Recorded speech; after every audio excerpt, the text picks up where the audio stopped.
नमस्कार। सबसे बड़ा सवाल में स्वागत है आपका और मैं हूं आपके साथ वक्ता।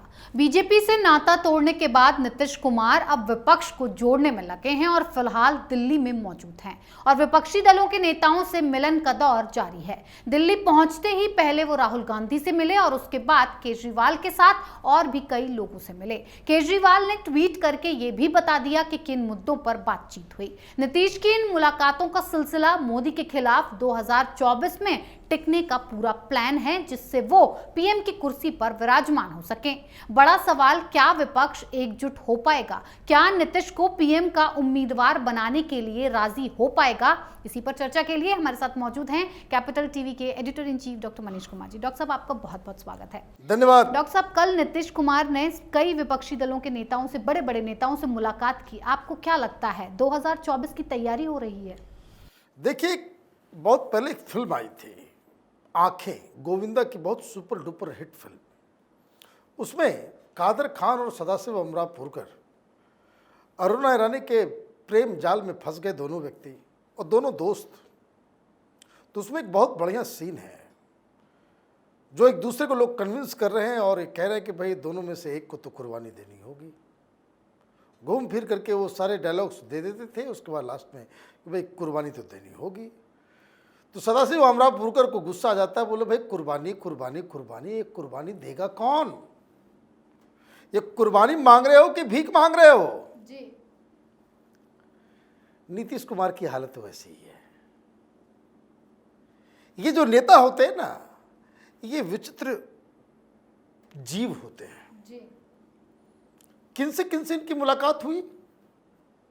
राहुल गांधी से। वो कहे होंगे कि देखिए हम तो भारतीय जनता पार्टी को किसी भी कीमत पे हराना चाहते हैं। अरे पलटू राम, तुम्हारे इन बातों पे कौन भरोसा करेगा? जी।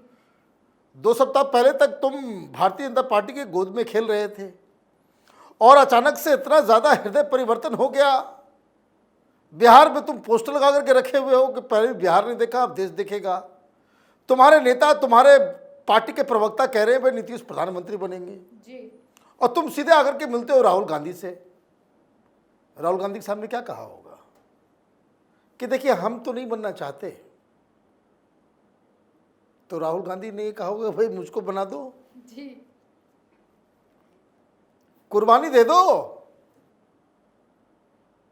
तो नहीं, जब राजनीति में इस तरह की बातचीत होती तो सब लोग अपने कार्ड को सबसे लास्ट में शो करते हैं। जी।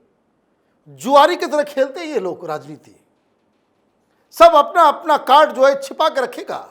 राहुल गांधी भी ने कहा होगा कि देखिए हम तो चाहते ही है कि सारे विपक्ष एक साथ आ जाए और यहां तक बोल करके चुप, क्योंकि आगे की लाइन ये होगी कि कांग्रेस पार्टी देश की सबसे बड़ी पार्टी है, तो हमारे नेतृत्व में ही सारे लोग इकट्ठा हो जाए।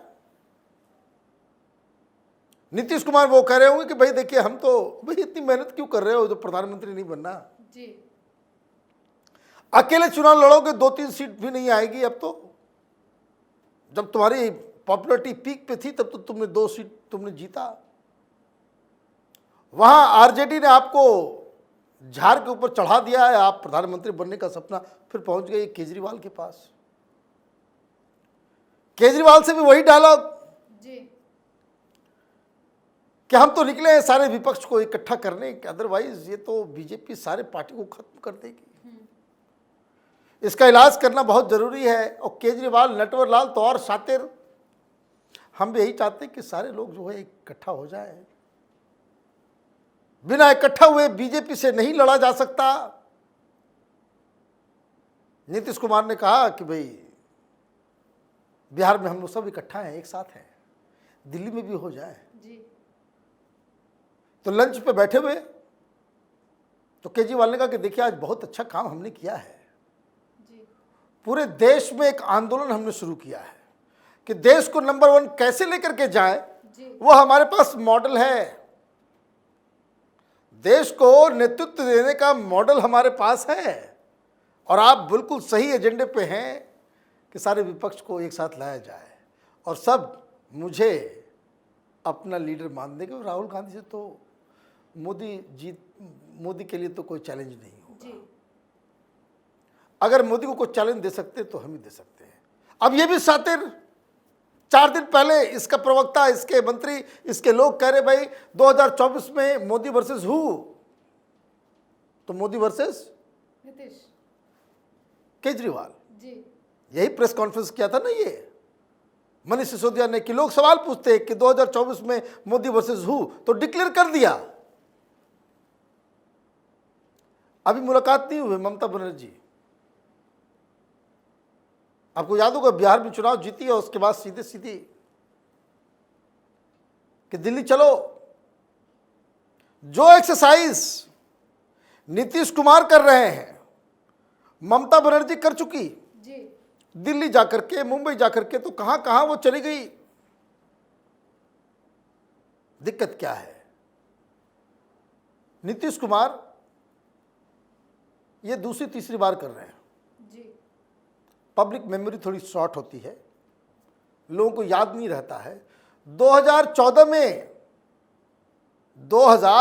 में जब प्रधानमंत्री चुने गए थे मोदी साहब, उस दौरान भी ऐसे ही मुलाकातों का दौर चला था। बाकायदा मीटिंग्स होती थी, प्रेस कॉन्फ्रेंस होता था। कौन कौन मौजूद होता था उसमें? अभी तो एक एक करके घर गए हैं। जी उस समय तो एक जगह सब लोग इकट्ठा हुए थे। कौन कौन? तो देवगौड़ा जी भी आए थे, मुलायम सिंह जी भी आए थे, चौटाला जी भी आए थे, सारे वामपंथी भी आए थे, सारे सोशलिस्ट आए थे। सोशलिस्ट ब्लॉक बनाना चाह रहे थे। जी 2 बार मीटिंग्स हुई, सब अपने अपने घर। भाई नेता मानेगा कौन? और केजरीवाल ने नीतीश कुमार के सामने एक सीधा सीधा प्रपोजल रख दिया। जी बोला हम सब चीज से एग्री करते हैं, लेकिन चुनाव जाने से 1 साल पहले ही इस विपक्ष का लीडर होगा कौन, ये डिक्लेयर करना पड़ेगा। जी नहीं तो मोदी के सामने कोई चेहरा अगर आप नहीं देंगे तो लड़ना बड़ा मुश्किल है।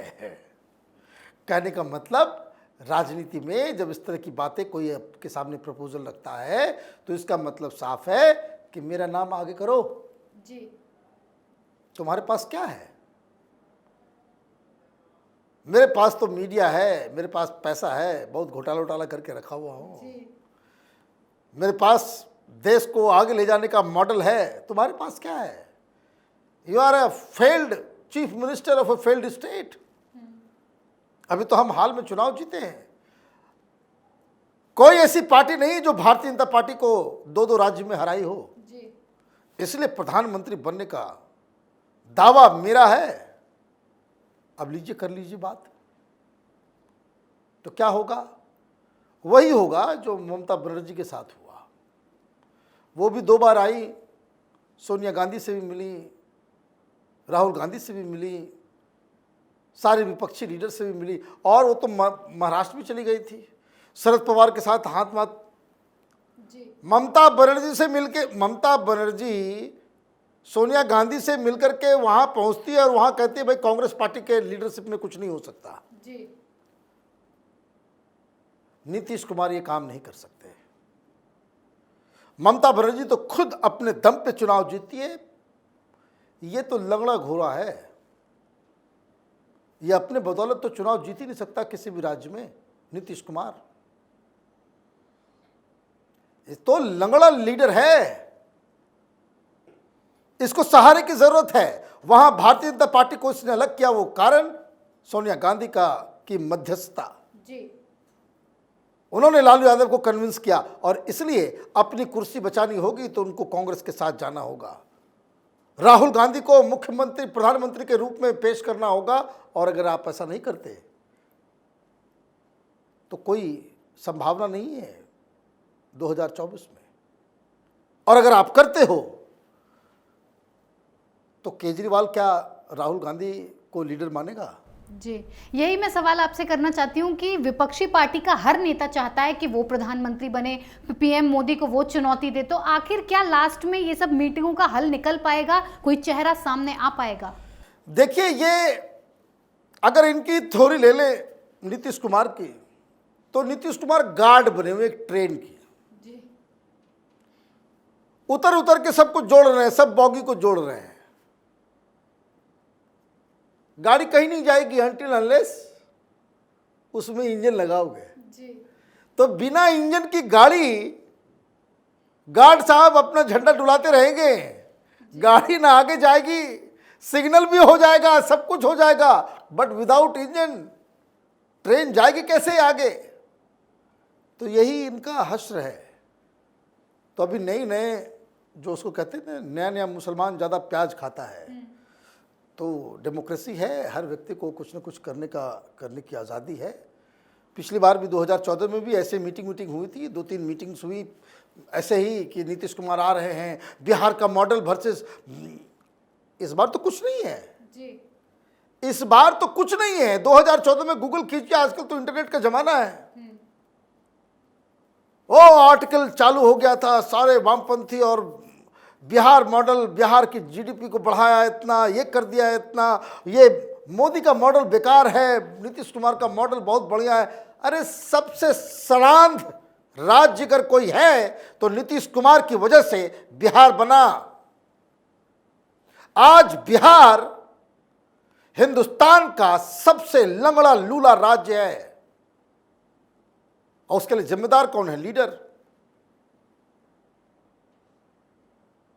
कोई चीज वहां पे अच्छी नहीं है जी। बिहारी स्मिता लेकर के आएंगे, एक राज्य संभलता नहीं है, देश को संभालने चले हैं, और वो भांड किस्म के, दलाल किस्म के पत्रकार 2014 में बिहार मॉडल, नीतीश मॉडल और लिखना चालू हो गया था। इस बार तो अभी कोई लिख भी नहीं रहा है। अब क्या होगा उनका? ये वामपंथी सब साथ बैठ करके ये मीटिंग कर रहे हैं। और जब ममता बनर्जी आई थी तो आप देखिए कैसे बॉलीवुड में जितने वामपंथी हैं सब लोग, ये महेश भट्ट, तो ये स्वरा भास्कर, तो जावेद अख्तर और शत्रुघ्न सिन्हा, सब फूके हुए कारतूस जी। कि अगर मोदी को कोई टक्कर दे सकता है तो वो कौन है? ममता दीदी। क्या करेंगे उनका? तो ये हेडलेस अलायंस जी कोई मायने मतलब नहीं है। अभी नए नए आपने बीजेपी से अपना रिश्ता तोड़ा है, तो अपने क्रेडेंशियल को पुख्ता करने के लिए बड़े शातिर आदमी है ये नीतीश कुमार जी। अपने क्रेडेंशियल को कि हम भाई सेक्युलर ब्रिगेड के एक अहम लीडर हैं, उस अपने क्रेडिबिलिटी को स्थापित करने के लिए दिल्ली का दौरा हो रहा है। पटना वो जाएंगे, 4-5 दिन के बाद वो भुंजा पार्टी में ही अपना उनका सब कुछ क्लियर हो जाएगा।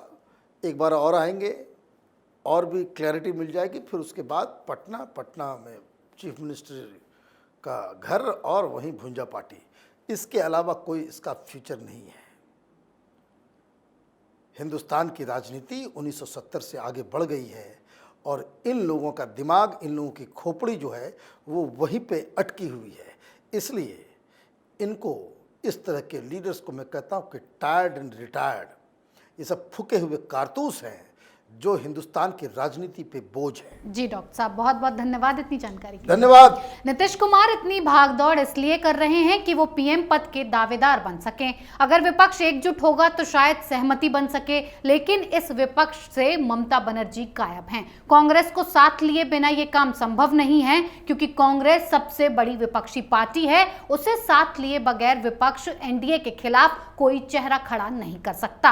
राहुल गांधी भी पीएम बनने का सपना रखते हैं, तो ऐसे में नीतीश के लिए बड़ी चुनौती है विपक्ष को एक करके अपने नाम को आगे खिसकाना। तो नीतीश कुमार का ये मिलन समारोह शायद फ्लॉप होता दिख रहा है। पीएम पद के लिए चेहरा डिसाइड करते करते विपक्ष कहीं आपस में ही एक दूसरे का सर न फोड़ ले। फिर किसी और मुद्दे के साथ हाजिर होंगे। बने रहिए कैपिटल टीवी के साथ। नमस्कार।